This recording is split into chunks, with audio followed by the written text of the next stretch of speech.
ibaba natin yung mga rod. Mataas masyado yan. Dapat ayun lang yung ando sa may itim. Manual mo muna doon. Manual mo muna doon para sigurado. I-manual mo muna kuya. Pag-flat mo todo ako. Oo, flat mo todo. Hindi, dapat Brad sa manual, sa automatic.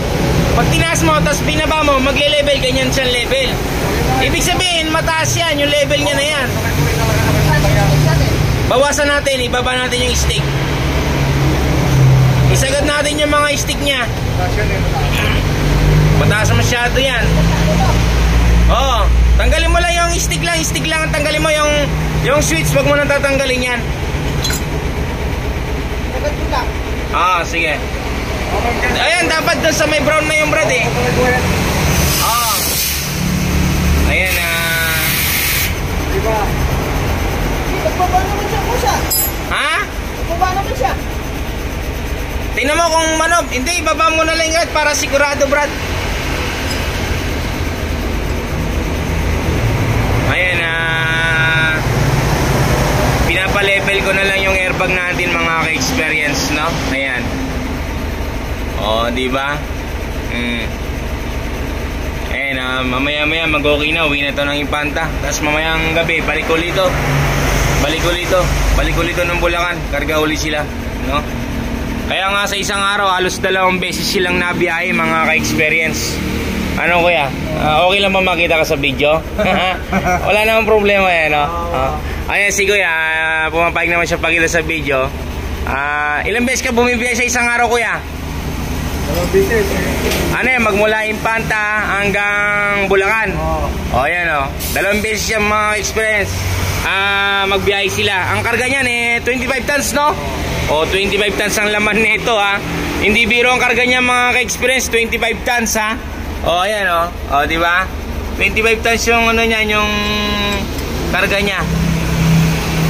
Tapos sa isang araw, isipin nyo, Bulacan to Impanta, Pangasinan, gaano kalayo yan yung binibiyahe niyan. Hindi bababa ng ano yan, ng 7 oras kuya, 6 na oras ang biyahe nyo.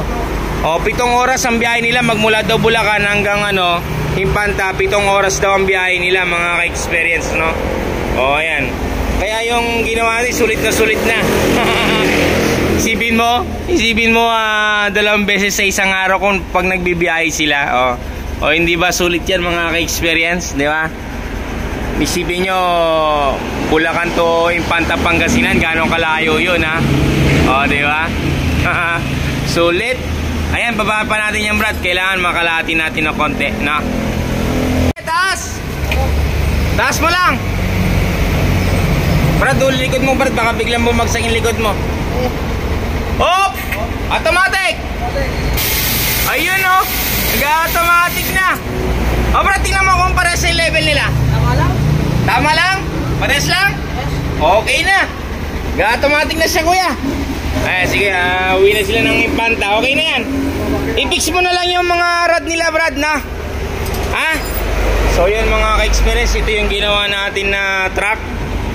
At ngayon okay na. Ayan, may automatic na siya. Kita nyo naman mga ka-experience, no? Uwi na sila ng Impanta, Pangasinan. Ayan, shoutout kila kuya. Against the light lang. Ayan.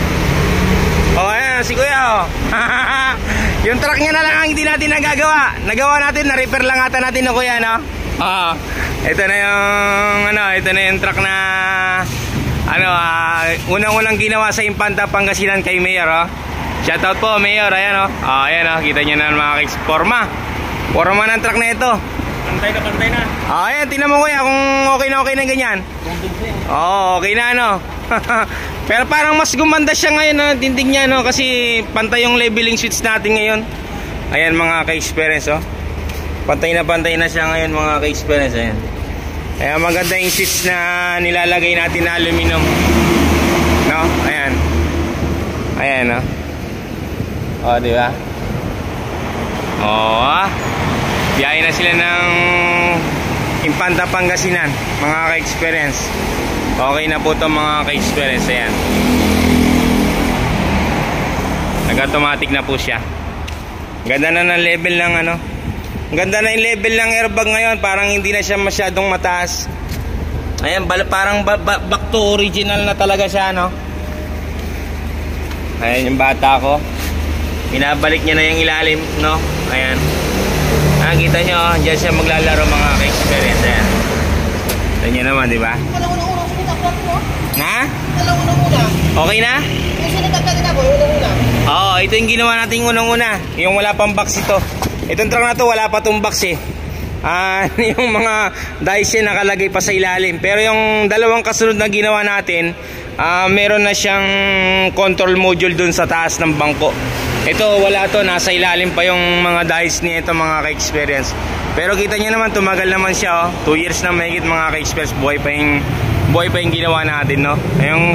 Yung dalawang leveling switch lang, nagko-corrosion lang, kaya pinalta na natin, no? Ayan mga ka-experience, no? Ayan o, kita nyo naman. Kita nyo naman, araw-araw, 2 beses silang bumibiyahe magmula Infanta Pangasinan hanggang Bulacan. Araw-araw yan mga ka-experience.